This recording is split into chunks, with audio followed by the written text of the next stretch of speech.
What the hell? I haven't seen you in weeks, and this is how I find you?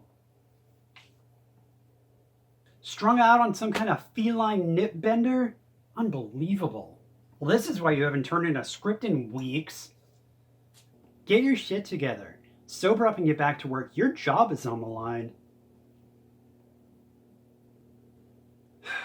Guess I'm just gonna have to do this myself.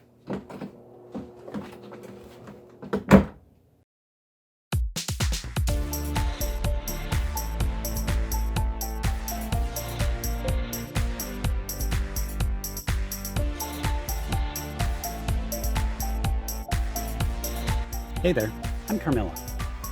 I'm a cinephile, and I've always been a cinephile. When I was growing up, movies were the things that got me through life. They were the art I consumed. I didn't become a reader until middle school, and didn't discover the wider world of music until about the same time, so before then, it was the movies I escaped into, and boy did I consume a lot of them. I say that like I somehow started consuming less movies after the age of 13, which is absolutely ridiculous. But that's not important. Moving on. The two movies that spoke to me most are Mad Max and The Terminator. Sure, the sequels to both films were cultural watersheds and cinematic masterpieces that changed the landscape of cinema, but there was something about those gritty, low-budget originals that really moved me, which is what art is all about. My insatiable appetite for cinema has led me in search of movies that remind me of those two, and it's those discoveries I want to explore here. I want to find out what about those films spoke to me and why they still do, and what, if anything, they have to say today. So, let's see what's on the reel today.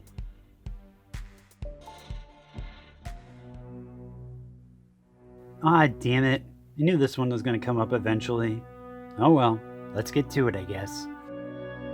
Damnation Alley is a 1977 film written by Alan Sharp and Lucas Heller, air quotes based on the novel by Roger Zelazny, and directed by Jack Smite, the guy who did one of those forgettable airport sequels and some other stuff, probably, I don't know, it doesn't matter.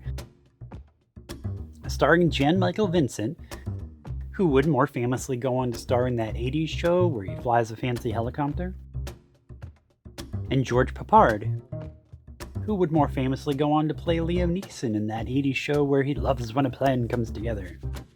This film also features French ingenue Dominique Sanda, Terminator's own Paul Winfield, Kip Niven, who I sadly don't have anything fun to say about, and that kid looks really familiar. Oh, it's Jackie Earle Haley! Good to see him with us once again. I've got to be honest with you, this movie has so little to work with that anything I say is going to be a lot of stretching. The plot really is just, there's a nuclear war, and then some people drive somewhere. If you feel like you've seen that plot somewhere before, but it was good, you have, and it was called Mad Max Fury Road. What a lovely day! Moving on.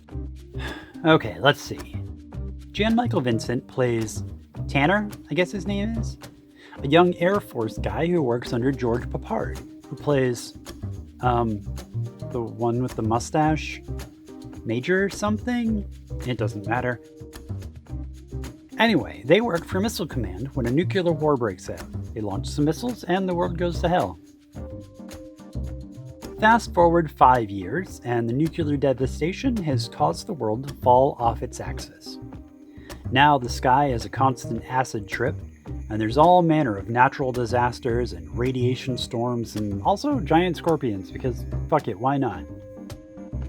Then some guy drops a cigarette on a porno mag and blows up the base. The only 4 survivors are Tanner, the Major, Paul Winfield's character, and the other guy.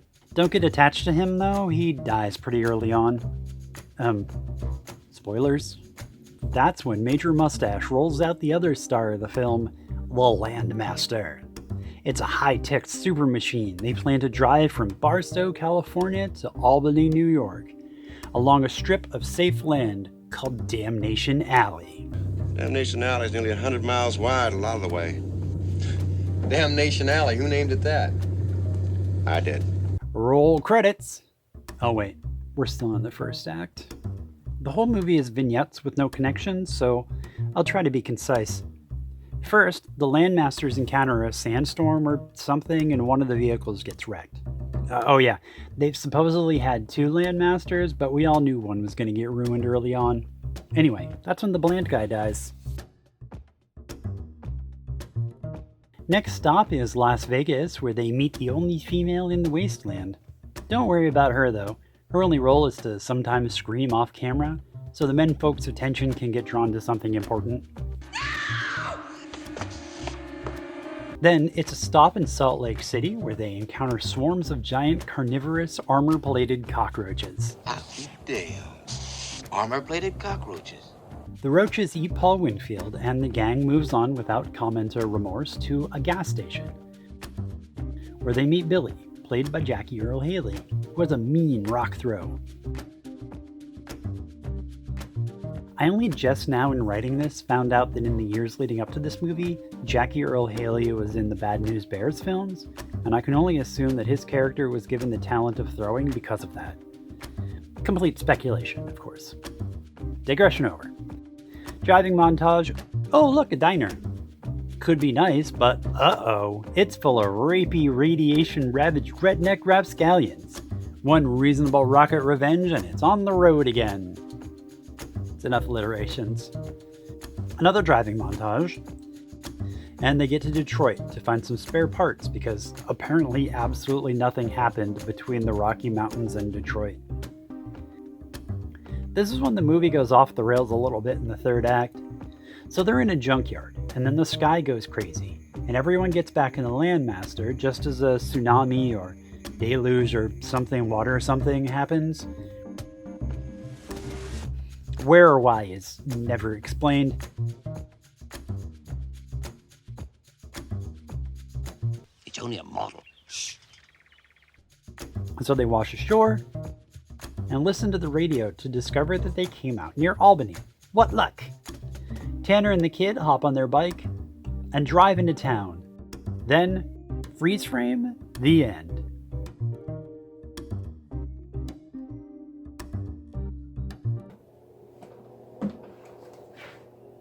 How's your come down? Feel like you're going to be able to return to work soon?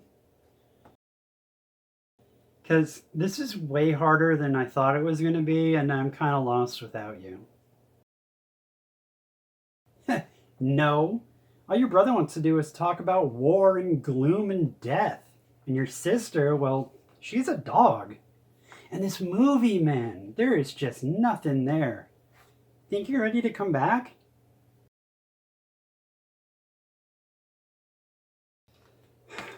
Okay, I'll do my best, I guess.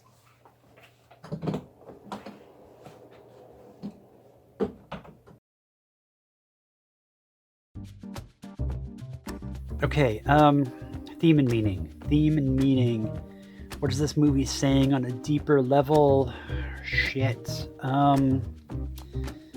Nuclear war is bad? Except it isn't really, because everything will just kind of fix itself after a few years. So at the top, when I say we'll see what, if anything, this film has to say today, well, this movie falls hard into saying nothing. I tried to find something to dig into here, but it really just has nothing to work with. I'll just end my thesis with this review I found on Letterboxd. Fart Mulligan said...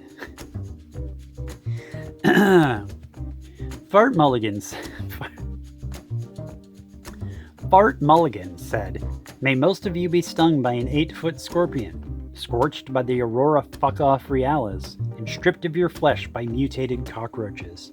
Rat goofs, 10 out of 10 brain malt. 5 stars. Now, I know what you're thinking. Damnation Alley can't be that bad. And you're not wrong. It's fine. Mediocre. Kind of boring. Fine enough as a movie, I guess. But that's really its downfall, too. The movie certainly isn't good, but it's not inept enough to fall into either the good bad or bad bad territory. But it says absolutely nothing of substance, so it's fine. The movie isn't without merit. It sits alongside 1975's A Boy and His Dog as the movies that really informed later, better movies, like Mad Max. And without Mad Max, we wouldn't have this show. As far as finding movies that remind me of it, this certainly does. I really wanted to have a thesis for this one, but I just don't. Not having anything to really talk about feels almost like a defeat. Like this movie is just so bland, it has virtually no room for analysis. I can't talk about characters. I mean, there is an early setup of animosity between Tanner and Denton. That's Jan Michael Vincent and George Papard respectively, but don't bother to keep track of their names because it honestly doesn't matter. But that's promptly forgotten by the 20-minute mark, and any attempt at characterization as time goes on is completely abandoned. The female, her name is Janice, but really don't bother to remember her name, is given precisely zero definition or arc. I can't talk about theme or plot because, as I already demonstrated, there is no plot.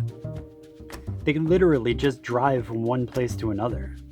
When Fury Road did this plot, at least they made it about something. As an aside, to compare two movies that are pretty similar, while Damnation Alley gives us this,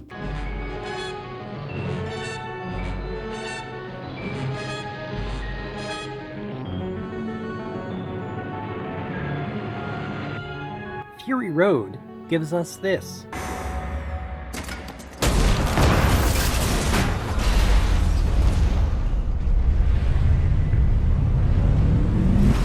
Woo!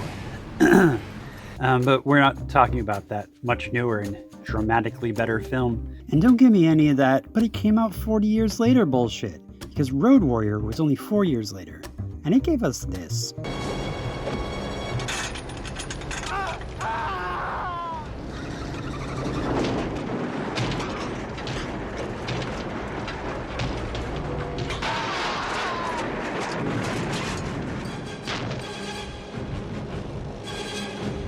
Okay, back on track. What can we talk about? I can maybe talk about the engineering, because the Landmaster is apparently a cool movie vehicle. I think it looks like a goofy RV, but this was the 70s, so maybe that's what people thought was cool back then? Who knows? These people also liked disco.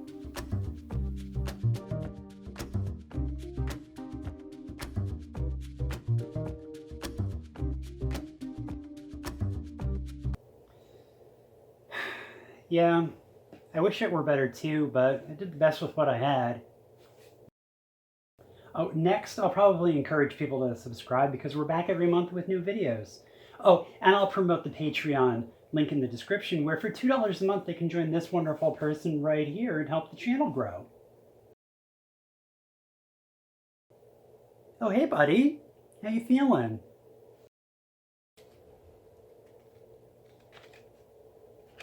What the hell is this? Is this a script you wrote while blacked out on a nip bender? This isn't a script. This is nip-fueled nonsense. I mean, I guess we'll go with it. What the hell else have we got? What the fuck is a solar baby? How long would it take to do a portrait in oils? Well, about a week of preliminary sketches and a month of painting. You want to be immortalized by me, Major? No, not me. I just want to give my wife an anniversary present. You gonna have a nude done?